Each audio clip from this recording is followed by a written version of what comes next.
Hello, ladies and gentlemen. It is good to be back. I know I am 2 months late, but better late than never. Today's prompt features prompt 10 dungeon slash lair. Now, to my more avid viewers, if any of them are still around watching, you might be confused as to why I'm doing prompt 10 after getting so far. And it's, well, because I didn't do prompt 10 a long time ago. It was one of those prompts that I really did not know what to do. And for the longest time, didn't know what to draw until the very end of last year. And a lot of Warhammer 40K, as you can see. The idea that came to me was something that I dubbed the living dungeon, essentially a gargantuan automaton lumbering around with a giant structure on its back, and most often and most popularly being a castle. Moving on to the story.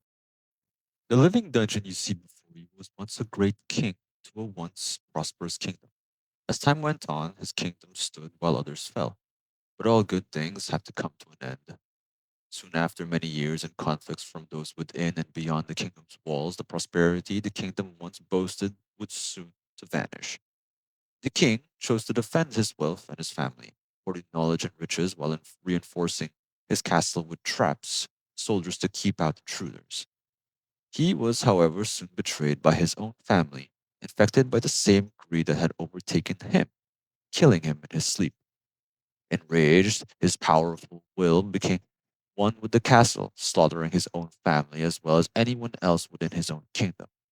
With his will, his castle gained the ability to move on its own, which ended in him soon rampaging to other kingdoms to remove threats and steal their treasure for his own greed. As time went on, his greed fell silent, allowing him to regain himself, realizing what he had done. He wanted nothing more than to perish, searching for anyone who could conquer his dungeon and free him, offering all his riches to the ones who could. None succeeded. His own defenses proved far too challenging for anyone to explore, and peculiarly, the castle, as a result of the king's will, seemed to possess magical qualities, in that anyone who stepped in would be infected by the same greed as the king and his family once had. In his despair, he hoped the sands of time would take him.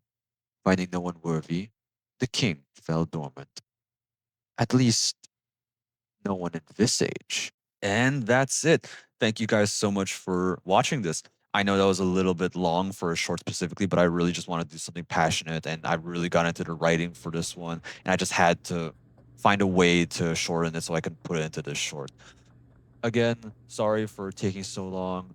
If you watch the other video that's going to come out with this, that business I told you about has been wrapped up and I can finally come back to doing this. Thanking you again so much for watching, and I'll see you all next time.